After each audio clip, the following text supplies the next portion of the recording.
Hi everyone, it's Mrs. Summer here to talk about lesson 304, calculating the line of best fit. In this lesson, students will be able to calculate the line of best fit using a graphing calculator. Identify and interpret the correlation coefficient using a graphing calculator.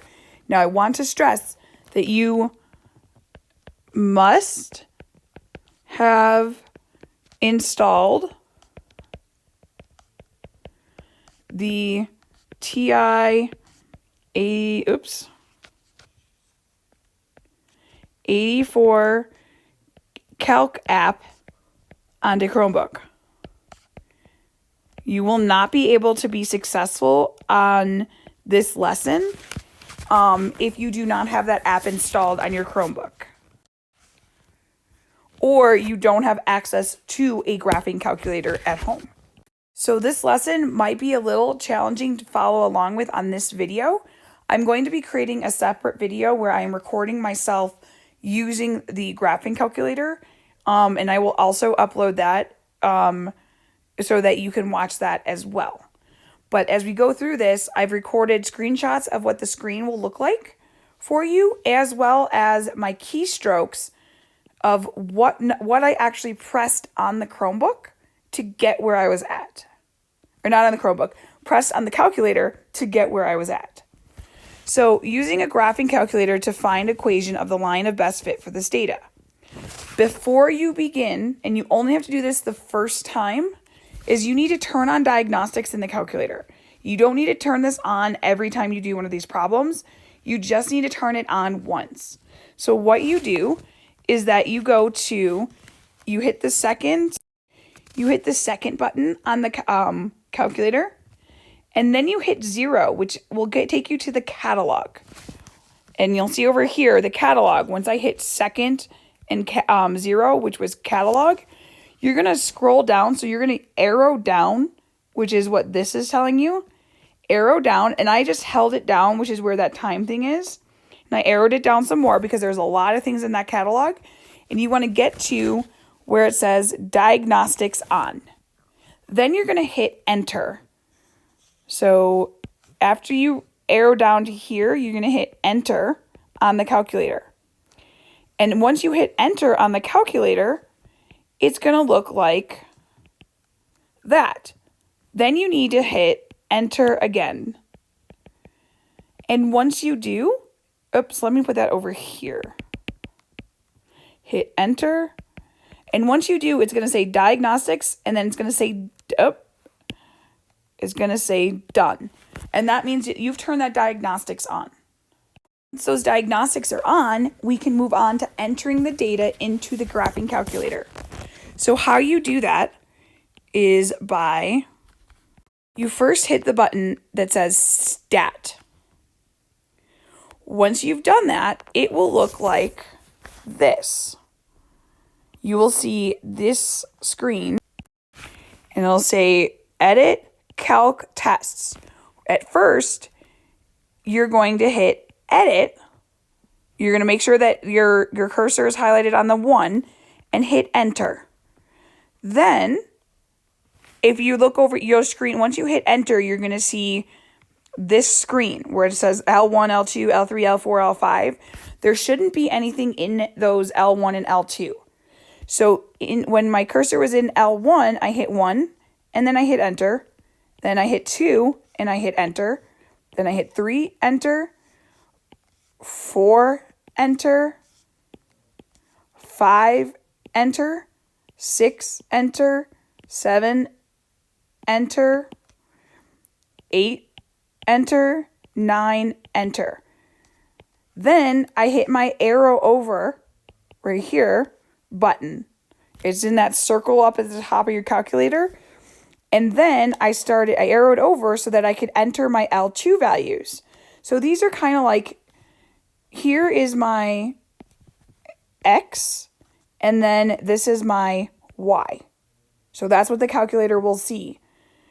And then I would hit negative. So the minus sign on the calculator is not the same thing as negative.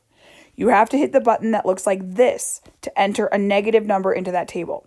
So then I hit -7, enter, -4, enter, -1, enter, 0, enter, 0, enter, 1, enter, 4, enter, 7, enter, 9, enter.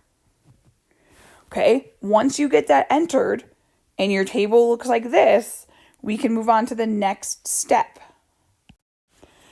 So your second step is to hit your stat button again, but arrow over. So in the first step, we did edit. Now we need to arrow over to calc.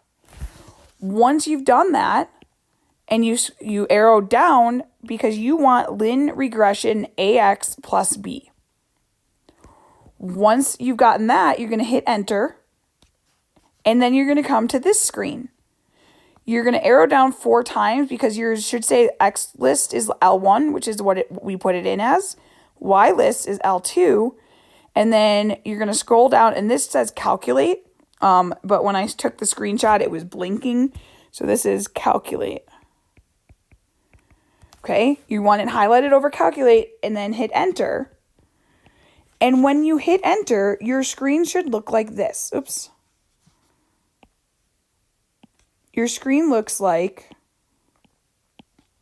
this. It gives you y equals ax plus b, a equals 1.5, b equals -8, and it gives you this r squared value. And for right now, ignore this r value.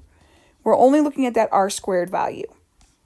What this information over here tells us is that we have the equation of the line for this data is y equals 1.8x plus -8, or y is equal to 1.8x minus 8. And if you see that, we took in our y equals mx plus b, we took this a value and put it here, because the calculator is a little bit different in how it's representing your equation, but that a is your slope, and your b here is still your y-intercept. And then the correlation coefficient is this r squared value, and it says 0.95294111765. And it's asking how to interpret that.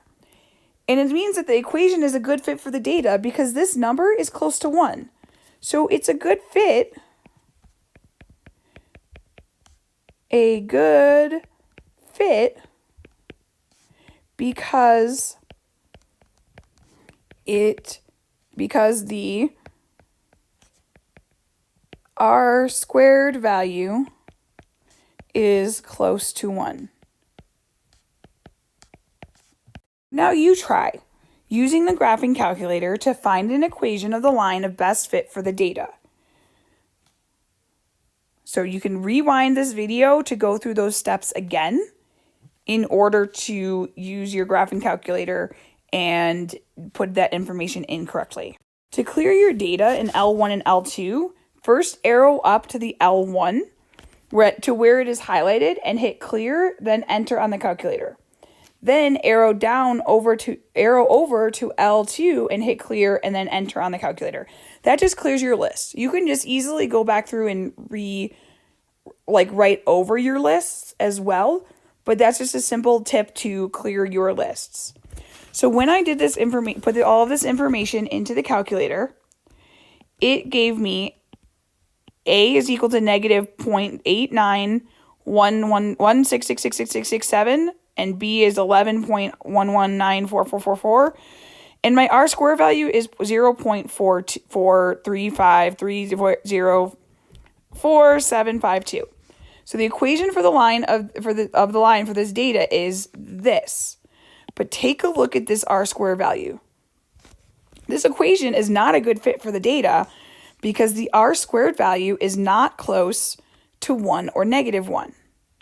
So keep it in mind, we can graph any data we want, but when we analyze it, that line is not a good fit. So the equation of line that represents the data isn't a good fit or representation of that data.